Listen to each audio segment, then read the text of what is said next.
Okay, so what if school wasn't about grades at all?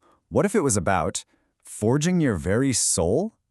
Today, we're diving deep into the Arreqqana Temple Schools, a truly unique educational system designed to do exactly that. You know, at the very heart of this whole system is this one really powerful idea. And it's not just some nice, fluffy saying. It's the bedrock of everything. It means that in Arreqqana, your education isn't a thing you get, it's a journey you're on. So just think about your own school days for a minute. Now, imagine if, instead of just cramming for exams, every single day was about discovering who you really are. How different would that be? Well, let's start with where that discovery actually begins. So in Arreqqana, your first lesson doesn't even happen in a classroom. The first teacher is the campus itself.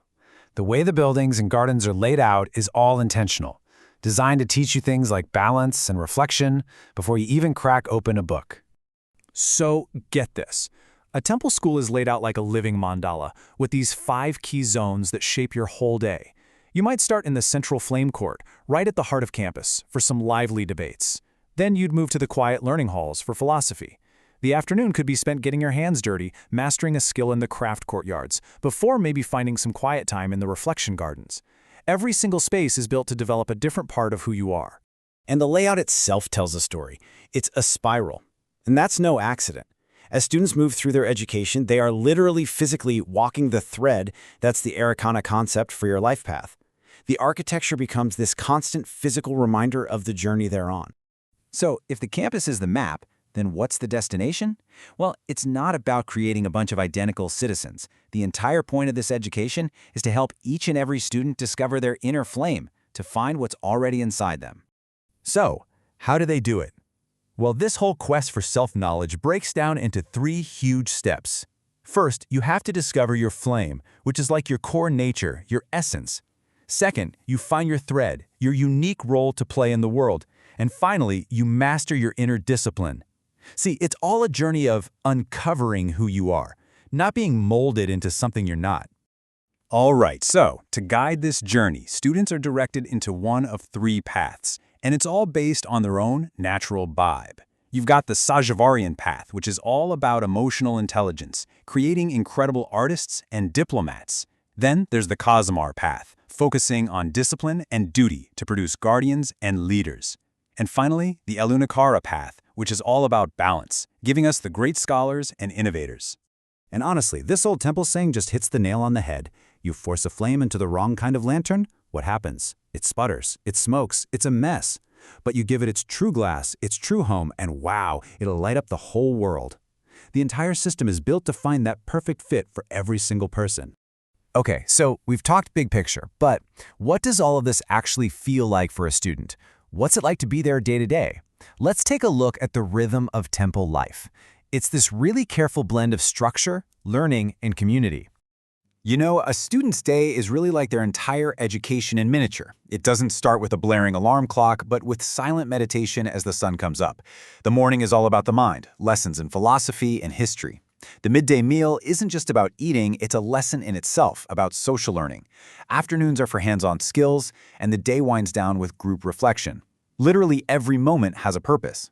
But don't think it's all silent meditation and rigid schedules. Oh no, the evenings are where this place really comes alive. You've got students out there having these intense debate nights, arguing philosophy under the stars. They form craft circles, go on quiet lantern walks in the gardens. And of course, there are always some friendly rivalries going on between the dorms. This is where the community really breathes. Okay, but here's where things get really intense. An Arreqqana education goes way deeper than just books and socializing. To truly be ready for the world, you have to face the hardest subject of all, your own inner shadow. And this is a belief that's baked into the very core of their philosophy. Real growth, the kind that makes for wise, stable leaders, it just can't happen without deep, and yeah, sometimes painful, self-reflection. It's one thing to talk about philosophy, it's another thing entirely to live it. And how do they do it? Well, this is where senior students have to face the 9 shadow trials. And believe me, these are not your typical final exams. Not even close. They're tests of pure character, each one designed to help you master a destructive part of yourself before you're allowed to graduate. So, for example, take the pride trial. A student has to stand there and listen to public criticism without saying a single word to defend themselves. The whole point? To learn true humility. Or in the fear trial, they have to confront a deep personal terror, all by themselves, to forge real courage.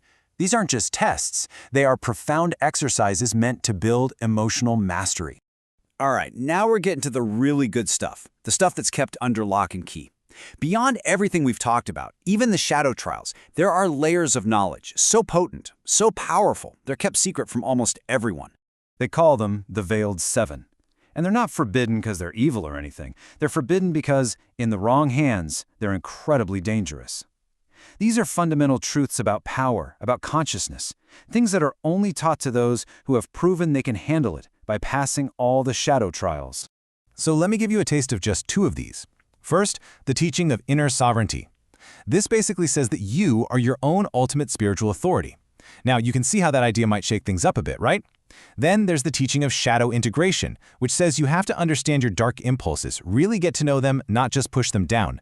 These are game-changing ideas. And if that wasn't enough, hidden even deeper than the Veiled Seven is a prophecy. It's about a figure known as the Flame Weaver, someone who is foretold to come from an ancient bloodline and, well, change everything. The prophecy talks about a unifier, someone who will braid divided houses and bring the temples back to their true purpose. It's not treated as some rigid, set-in-stone destiny, but more as a potential future. A future that this entire incredible educational system might have been built to prepare for. And all of this, it brings us to one last huge question. We've seen how these schools forge character and help people master their emotions to guide society. But why? To what end? If a school's whole purpose is to build a person, then what kind of world are they trying to build through that person?